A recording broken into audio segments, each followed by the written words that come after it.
네, 반갑습니다. 김프로입니다. 삼성전자나 LG, 현대 이런 기업들이 왜 구조화된 보고서, 차트형 보고서를 선호한 이유에 대해서 좀 말씀을 드리고자 합니다. 일반적으로 보고서는 두 종류가 있어요. 서술형 보고서 있고, 그 다음에 차트형 보고서가 있는데, 이 두 개의 차이점을 좀 설명드리기 전에 보고 받는 사람 입장에서 생각해 보세요. 보통 팀장이 임원들한테 보고할 때 보면 대부분 다 구두 보고합니다. 그래서 구두 보고 하든지 아니면 한두 페이지를 만들어서 임원들한테 책상에 놓고 이제 팀장이 쭉 설명합니다. 그만큼 이제 짧은 시간에 이제 임팩트 있는 보고도 하기 위해서는 30페이지, 40페이지 형태의 보고서를 만들어서 제출할 수는 없습니다. 그러다 보니까 또 실제 임원들은 하루에 수많은 보고서를 받습니다. 그러다 보니까 이제 시간이 별로 없죠. 그래서 짧은 시간에 받아 설득할 수 있는 정도 보고서를 선호합니다. 그러다 보니까 많은 기업들이 이런 컨설팅 보고서, 구조화된 보고서를 합니다. 자, 서술형 보고서가 있고 구조화된 보고서, 지금 컨설팅 보고서가 있는데, 서술형 보고서는 공기업, 공무원 조직들이 많이 합니다. 그래서 이거는 쭉 읽어보면 내용을 충분히 파악할 수가 있어요. 그러다 보니까 이제 나중에 책임 소재가 있고 히스토리도 파악하기 위해서는 이렇게 서술형 보고서를 많이 써요. 일반 대기업들도 마찬가지 이런 서술형 보고서 쓰는데 대표적인 게 회의록이죠. 회의록 같은 경우는 이렇게 서술형 쭉 씁니다.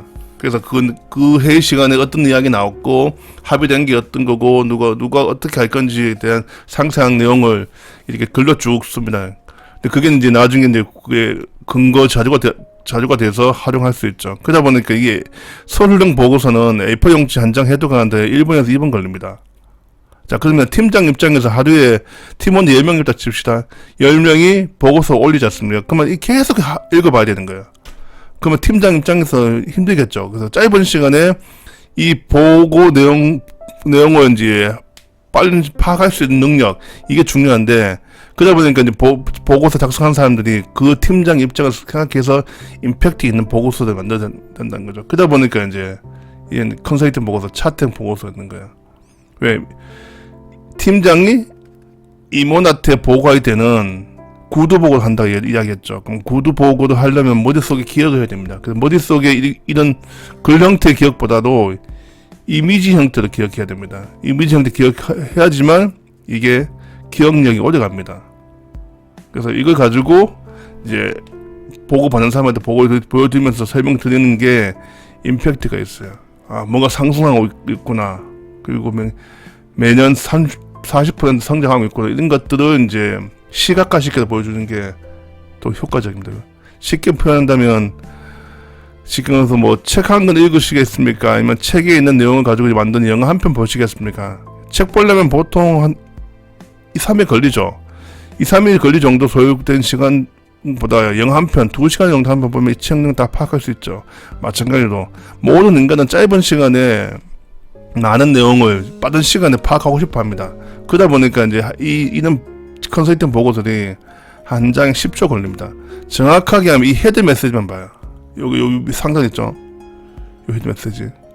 보통 그룹의 회장님 이런 분들은 밑에 내용 안 봅니다. 이 헤드 메시지만 보고 쭉쭉 넘깁니다. 그래서 10장짜리 보고서면 한 10초, 20초면 딱 내용 파악하는 거예요.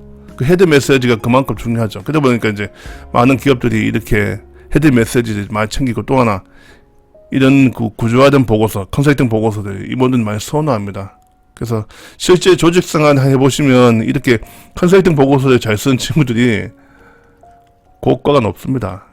기본적으로. 그래서 여러분도 이런 컨설팅 보고서들 많이 써보시면 좋지 않나 생각됩니다.